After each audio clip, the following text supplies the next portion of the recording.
High আসসালামু আলাইকুম। Infinix hot 50 আমাদের হাতে চলে এসেছে, যার বাজার মূল্য হচ্ছে 16,999 টাকা, মানে 17,000 টাকা।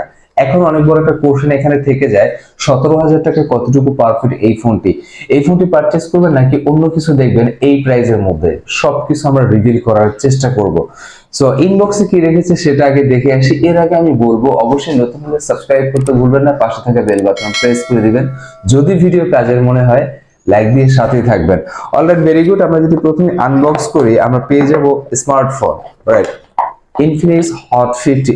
এই স্মার্টফোনটি আমরা পাশে রেখে দিই, কারণ স্মার্টফোন নিয়ে তো অনেক ডিসকাশন হবে আসলে। সো প্রথমে যদি আমরা একদম ভিতরে চলে যাই তাহলে আমরা পেয়ে যাব ওয়ারেন্টি কার্ড, যাকে বলা হয়। এরপর আমরা পাচ্ছি একটি ব্যাক কভার। অবশ্যই আপনার ফোনের সেফটির জন্য ব্যাক কভারটি ইউজ করবেন।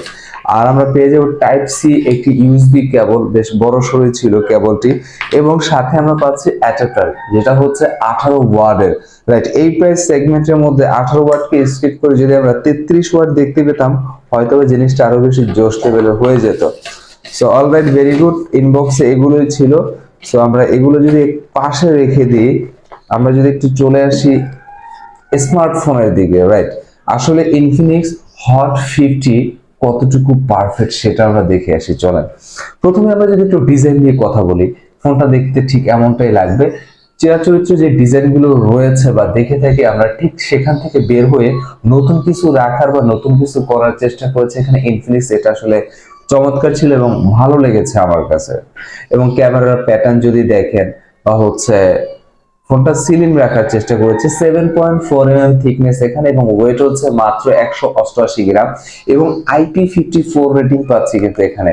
তার মানে ওয়াটার রেসিস্ট্যান্ট, ডাস্ট রেসিস্ট্যান্ট, বাইরে গুড়ি গুড়ি বৃষ্টি বলে সেখানে আপনি ইজিলি ফোনটি ইউজ করতে পারবেন। সো এক কথায় ডিজাইনটা আমার কাছে ভালো লেগেছে, নতুনত্ব রাখার চেষ্টা করেছে তারা। ডিসপ্লের দিকে তাকাই, এখানটা বেশ বড় সড়ো ডিসপ্লে পাচ্ছি, কারণ আমরা জানি ইনফিনিক্স কিন্তু একটু বড় বড় ডিসপ্লে দিয়ে থাকে। এখানটা আমরা ডিসপ্লে পাচ্ছি 6.78 inch FHD plus 120 hertz screen refresh rate, আমরা একটি প্যানেল দেখতে পাচ্ছি। স্ক্রিন টু বডি রেশিও মোটামুটি ভালোই ছিল এই প্রাইস পয়েন্টে যদি কথা আমরা বলি, এবং 120 হার্টজ স্ক্রিন রিফ্রেশ রেট হওয়ার কারণ টাচ রেসপন্স আমরা বেশ চমৎকার পেয়েছি। এবং কালার কন্ট্রাস্ট বললে আমরা যদি প্রাইসের কথা মাথায় রাখি, সেটা ভালোই ছিল, ছবি মুভি দেখে মজা পাবেন। এখানটায় আপনার সাউন্ড কোয়ালিটিও বেশ চমৎকার পাচ্ছেন। এবং আমরা যদি দেখি ইনফিনিক্স হট 50 দিকে প্রয়োজনীয় পোর্টস এন্ড বাটন সবকিছুই দিচ্ছে। এক পাশে আমরা পাচ্ছি পাওয়ার বাটন, যেটা পাওয়ার বাটন সেটাই হচ্ছে সাইড মাউন্টেড ফিঙ্গারপ্রিন্ট সেন্সর, এবং ফিঙ্গারপ্রিন্ট সেন্সরটি যথেষ্ট রেসপন্সিভ ছিল। ঠিক উপরে রয়েছে ভলিউম লকার, যেটা দিয়ে ভলিউম বাড়ানো যাবে, কমানো যাবে। একদম উপরে আমরা ফাঁকা একটি জায়গা পাচ্ছি। ঠিক অপোজিটে আমরা পাচ্ছি সিম ট্রে, যেখানে দুটি সিম ইউজ করতে পারবেন। যদি আপনি চান এক্সট্রা এসডি কার্ড ইউজ করতে, সেটাও আপনি পারবেন। একদম শেষের ভাগে আমরা 3.5 mm হেডফোন জ্যাক পাচ্ছি, টাইপ সি চার্জিং জ্যাক পাচ্ছি, এবং স্পিকার সেটা তো থাকবেই। এরপর আমরা যদি একটু ব্যাটারি দিকে তাকাই, এখানটায় জাতীয় সেগমেন্টটি আমরা পাচ্ছি 5000 mAh ব্যাটারি পাচ্ছি, এবং 5000 mAh ব্যাটারির আউটপুট যথেষ্ট চমৎকার ছিল। আপনি যদি উড়োধুরা লেভেলের ইউজার হন, 1 থেকে 1.5 দিন সাপোর্ট আপনি অনায়াসেই পেয়ে যাবেন। সো এখানে ব্যাটারির সাপোর্টটা আমরা বেশ চমৎকার পেয়েছি। বাট মন খারাপের বিষয় হচ্ছে 5000 mAh ব্যাটারিকে টেক কেয়ার করার জন্য তারা ইনবক্সে দিচ্ছে 18 ওয়াটের চার্জার।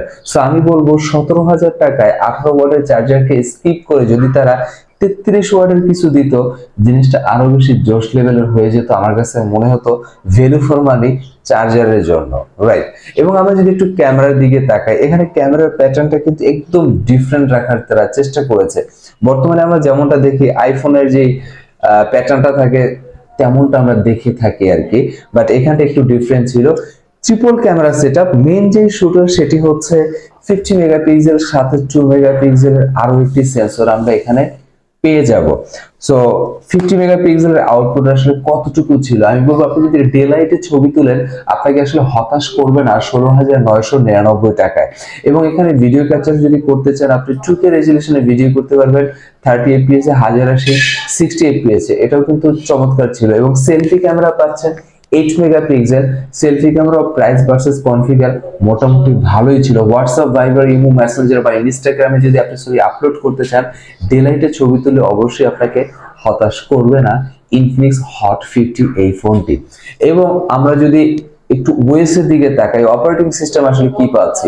এখানটা Infinix Hot 50 আপনাকে দিচ্ছে Android 14 এবং Infinix এর নিজস্ব যে অপারেটিং সিস্টেম XOS সেটা আমরা দেখতে পাচ্ছি 14.5।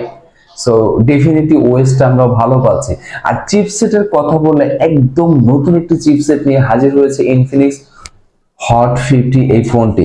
এখানটায় আমরা দেখতে পাচ্ছি MediaTek Helio G100 একটি চিপসেট, একদম নতুন একটি চিপসেট। সো বলা যেতেই পারে MediaTek Helio G99 এর থেকে তুলনামূলকভাবে বেটার পারফরম্যান্স এখানে দেওয়ার চেষ্টা করবে।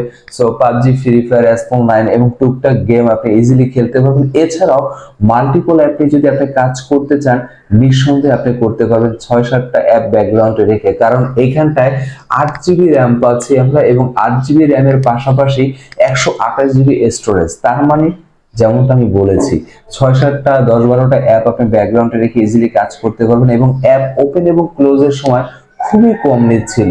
তার মানে আপনি যদি পারফরমেন্সের কথা বলেন 17,000 টাকা, আমি বলবো এটা ভ্যালু ফর মানি হতেই পারে অফিসিয়াল ফোন যদি আপনি চিন্তা করেন প্রাইস ভার্সেস কনফিগার বা হচ্ছে প্রাইস ভার্সেস পারফরমেন্সের কথা যদি আপনি বলেন। সো ভিডিওর শেষে যদি বলতে হয় এখানটা আমি বলবো আসলে হতাশ করার মতো একটা বিষয় আমার লেগেছে, সেটা হচ্ছে চার্জার।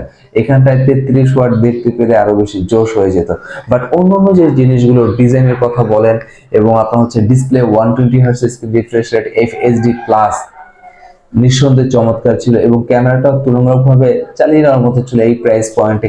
এছাড়া MediaTek Helio G100 ডেফিনেটলি চমৎকার, 8GB র্যাম, 128GB স্টোরেজ, 17,000 টাকা, এটাও ভালো ছিল। এরপর আমি বলবো আপনার নিকটস্থ যে ইনফিনিক্স এর ব্র্যান্ড শপ রয়েছে বা ব্র্যান্ড আউটলেট রয়েছে সেখানে যাবেন, ভিজিট করবেন, ইনকোয়ারি করবেন, তারপর আপনার কাঙ্ক্ষিত ফোনটি কালেক্ট করবেন। এরপরও যদি কোনো কনফিউশন হয়ে থাকে ডেফিনেটলি কমেন্টের মাধ্যমে জানাতে ভুলবেন না। ভালো থাকবেন, সুস্থ থাকবেন, নিজ পরিবারের সাথেই থাকবেন। আসসালামু আলাইকুম।